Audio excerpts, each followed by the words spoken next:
নমস্কার বন্ধুরা, আমি মঞ্জুশ্রী। আজকে এই শীতকালীন মরশুমে যেখানে চারিদিকে বিভিন্ন নিউ ইয়ার পার্টি প্রোগ্রাম অনুষ্ঠান সমস্ত হচ্ছে, সেখানে আজকে আমার যে রেসিপিটা, সেই রেসিপিটা ভীষণ প্রচলিত, সবাই খায়। আমি সেটাকেই খুব সহজ উপায়ে তাড়াতাড়ি মাত্র 10 মিনিটে কীভাবে বানানো যায় সেটাই আপনাদের দেখিয়ে দেবো। Fried rice. ফ্রাইড রাইস শুনলেই মনে হয় কি সহজ একটা রেসিপি। হ্যাঁ, সেই সহজ রেসিপিটাই খুব সুন্দরভাবে আপনাদের কাছে আমি পৌঁছে দিয়েছি। আপনারা সবাই ট্রাই করুন। ঠিক আছে, চলুন আমার রান্নাঘরে। তার আগে একটু কোকোর সঙ্গে খেলে নিই আমরা সবাই। কোকো সোনা, আমার কোকো সোনা, কোকো সোনা। ফ্রাইড রাইস 4 থেকে 5 জনের মতন বানাতে আমি 2 cup India Gate basmati rice নিয়েছি, তাকে ভাত বানিয়ে নিয়েছি।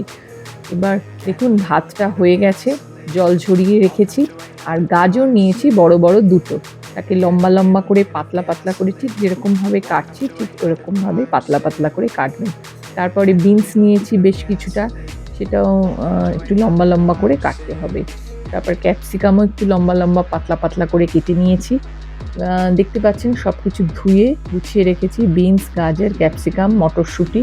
এবার একটা ননস্টিক প্যান নিয়েছি, ননস্টিক বা নর্মাল প্যান যেটা ইচ্ছা আপনারা নিতে পারেন। তাতে আমি 1 টেবিল স্পুন সাদা তেল দিয়েছি। তার মধ্যে যে গাজর কুচি, বিনস কুচি, ক্যাপসিকাম কুচি এবং মটরশুঁটি দিয়ে দিয়েছি, দিয়ে হালকা নাড়াচাড়া করতে হবে। আর এতে নুন দিয়েছি হাফ টেবিল স্পুন নুন দিয়ে আমি হালকা নাড়াচাড়া করব, যেন সবজিগুলো যেন গ্রিনই থাকে, কালচে না হয়ে যায়, সেটা দেখতে হবে। খুব বেশি ভাজতে হয় না, হালকা ভাজা।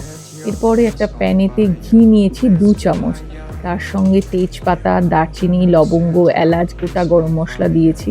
ঘিটা গলে যেতে আমি মশলাগুলো নাড়ানাড়ি করে যে 2 কাপ চালের ভাত, বাসমতি চালের ভাত বানিয়ে রেখেছিলাম, সেটা আমি দিয়ে দেবো ঘিয়ের ওপরে। আর এর সঙ্গে নুন দেবো হাফ টেবিল স্পুন, এবং চিনি হচ্ছে অপশনাল, যদি আপনি পছন্দ করেন তাহলে হাফ টেবিল স্পুন চিনি দেবেন। আর যে সবজিগুলো আমি ভেজে রেখেছিলাম সেগুলো এই ঘি, নুন, মশলা সব কিছুর সঙ্গে সুন্দর করে মাখামাখি করে দেবে। সানরাইজ গরম মশলা নিয়েছি, গরম মশলা পাউডার 1 টেবিল স্পুন মিশিয়ে দেবো, দিয়ে এটা সুন্দরভাবে নাড়াচাড়া করতে হবে। দেখুন নাড়াচাড়া করতে করতে কি সুন্দর একটা গন্ধ বেরোচ্ছে। আমার ফ্রাইড রাইস রেডি হয়ে গেছে। এটা চিকেন কষা, মাটন কষা, পনির বাটার মশলা সব কিছুর সঙ্গে দারুণ সুন্দর খেতে লাগবে।